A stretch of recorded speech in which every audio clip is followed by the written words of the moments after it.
Au bout de quelques instants, Belzébuth reprit. Cette histoire d'anathème m'en rappelle une autre, qui éclairera parfaitement selon moi l'étrangeté du psychisme des êtres tricérébraux qui t'intéressent. En outre, elle sera de nature à te rassurer un peu en te donnant l'espoir d'une bonne petite compensation, si jamais ces singuliers êtres terrestres apprenaient comment tu les as traités, et te frappaient de leur fameux anathème. L'histoire que je vais te raconter s'est passée il n'y a pas longtemps chez les êtres tricérébraux de là-bas. Elle eut pour origine les événements suivants. Dans une de leurs grandes communautés existait paisiblement un être ordinaire qui exerçait la profession d'écrivain. Sache à ce propos qu'en des temps très reculés, on rencontrait parfois des êtres de cette profession qui inventaient et rédigeaient certaines choses par eux-mêmes. Mais les écrivains des derniers siècles, ceux de l'époque actuelle surtout, ne font que transcrire toutes sortes de phrases, prises de préférence dans les livres les plus anciens, pour les combiner entre elles et composer de la sorte un livre nouveau. Il faut remarquer que les livres ainsi fabriqués par les écrivains de là-bas ont fini par donner aujourd'hui à la raison de tous les êtres tricérébraux la légèreté de l'éther. Ainsi donc, mon enfant, l'écrivain contemporain dont j'étais en train de te parler était un écrivain comme tous les autres écrivains de là-bas, il n'avait rien d'extraordinaire.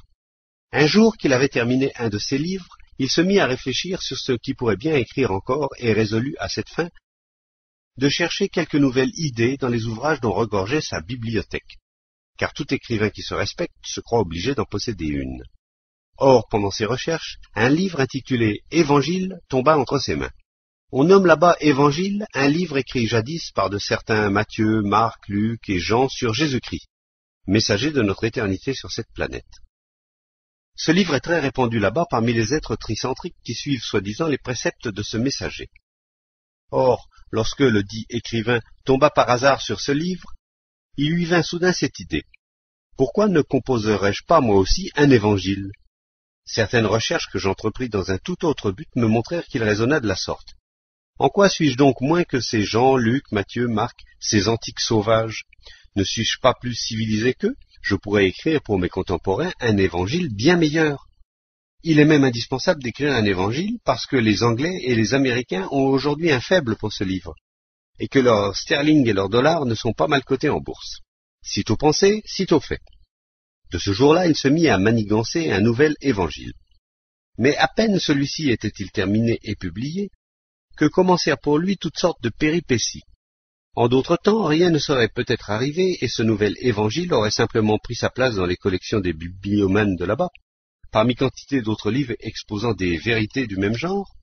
Mais pour le bonheur ou le malheur de cet écrivain, certains êtres détenteurs de pouvoir de la grande communauté dans laquelle il existait furent poursuivis par la malchance à la roulette et au baccarat dans les villes d'eau étrangères, ce qui les contraignit à exiger de plus en plus d'argent des êtres ordinaires de leur communauté. Cette fois-ci, leurs demandes furent démesurées et finirent par tirer de leur torpeur habituelle ces êtres ordinaires qui se rebiffèrent. Voyant cela, les autres êtres détenteurs de pouvoir, qui étaient restés chez eux, s'alarmèrent et prirent des mesures appropriées. Parmi ces mesures figurait la destruction immédiate et totale de toutes les publications récentes qui auraient pu empêcher les êtres ordinaires de retomber dans leur torpeur.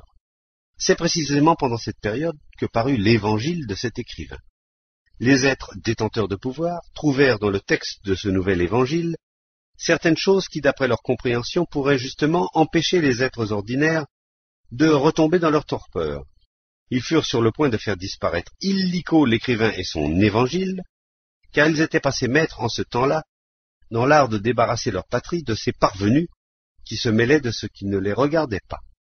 Mais, réflexion faite, il n'était pas possible d'agir de cette manière avec lui. Aussi était-il très troublé et ne cessait-il de s'interroger et de discuter entre eux sur ce qu'il leur restait à faire.